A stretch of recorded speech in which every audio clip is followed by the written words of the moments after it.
darıxmaq olubdur mənim peşəm.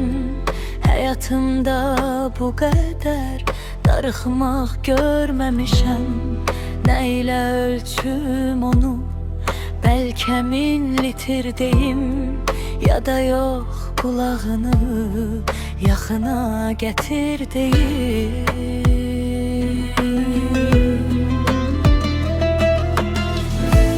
Min kilo darıxmışam, könül tərəzim çəkib, həsrətin ağırlığı mənim qəddimi büküb. Yoxdur ölçü vahidi, nə ilə ölçsəm hədərdir, ancaq bilirəm azı. Məndən sənə qədərlidir.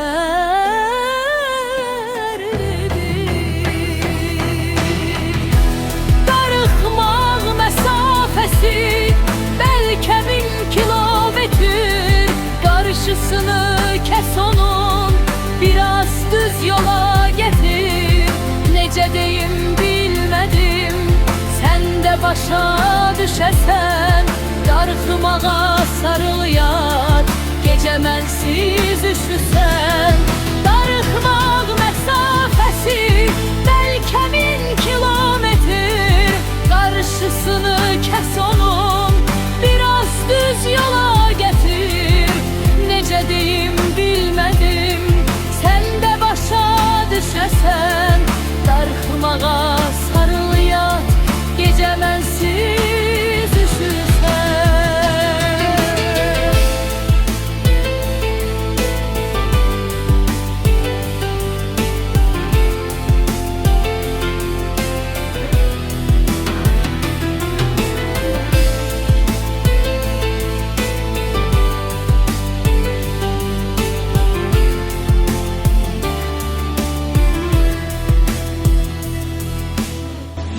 Birdən küsərsən deyə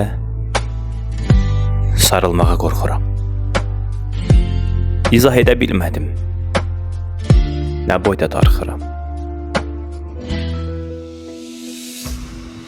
Darıxmaq məsafəsi bəlkə 1000 kilometr, qarşısını kəs onun, biraz düz yola getir.